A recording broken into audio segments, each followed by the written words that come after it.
we've always been on this rat race of, travel the world and go all these places for business. And if somebody wants me in New York City, I'm going to get on a plane tomorrow morning and go to New York City and, work 100 hours a week. And that rat race has been unveiled as being kind of baloney, and we don't need to do that. And so it's been a really good look at, what kinds of things do we want for our personal lives and what kind of things do we want for our professional lives. And as entrepreneurs, we can kind of design that. We're in control of our own destiny.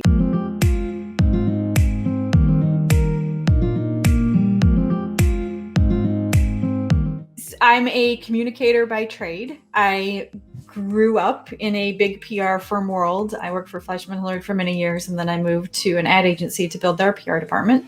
And then I started my own agency. The Great Recession in 2008 totally took us down. I didn't think that we would survive, but what it taught me was that I didn't have to mirror or mimic a big agency, because that's not what we were. We were a boutique agency. And so I started to look at that kind of stuff. Like, how could I attract people in a boutique agency environment versus with those kinds of benefits, flexibility, work from home, that kind of stuff, versus a big agency environment. At the same time, social media was starting to take a hold. And so we looked at the agency as a whole and we said, okay, how can we pivot the organization in order to both showcase benefits of working for a small boutique agency, and how do we use the web to do that? And so fast forward, 12 years now. Of course, we're in the middle of a global pandemic and we've had to reevaluate things once again, but it's been less, what's the word I want? Traumatic, I guess. Just from the perspective of we've been able to, because of the things the changes that we made after the Great Recession.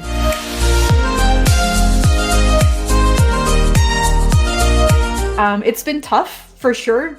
We're doing distance learning, so I'm a second grade teacher on top of it. It's been very challenging to manage all the different Zoom links and passwords, and my intern sits right here while she takes classes, and so that's a real challenge. I've also found that in March and April and May, people were really, really patient because we were all in the same boat. Everybody had their kids home from school. Everybody was distance learning, all of that. And especially here in the US, we have discovered that, some people have gone back in person. Some people have hybrids. Some people are distance learning.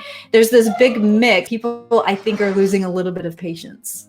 And it's challenging because some people do have their kids at school, where in some cities and states, they're distance learning. So that's been the biggest challenge is, we're no longer in the same boat at the same time. That's for sure.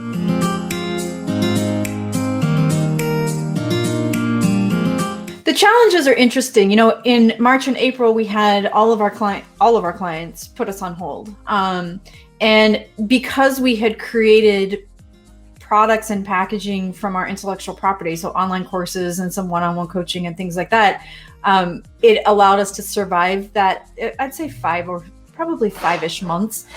What's been interesting is in September, clients started to come back. And what we're finding is that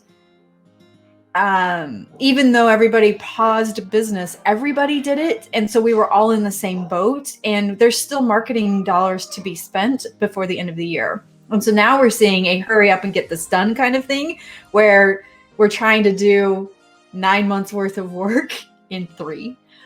So it's a little bit stressful from that perspective, but I will say that we've been very lucky that most of our clients have come back.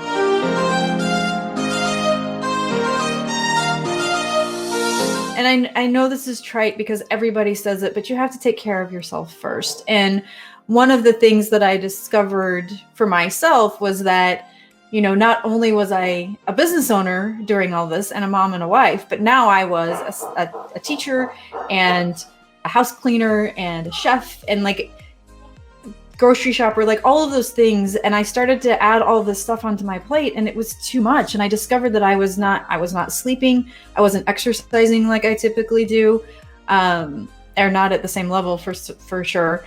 And it started to really take me down. The other one is we've always been on this rat race of, travel the world and go all these places for business. And if somebody wants me in New York City, I'm going to get on a plane tomorrow morning and go to New York City and, work 100 hours a week. And that rat race has been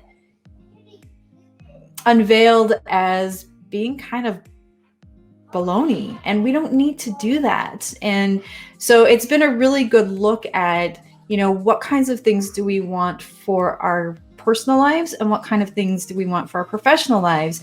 And as entrepreneurs, we can kind of design that. We're in control of our own destiny. Thank you, viewers, for watching Entrepreneurial Spirit by Designhill.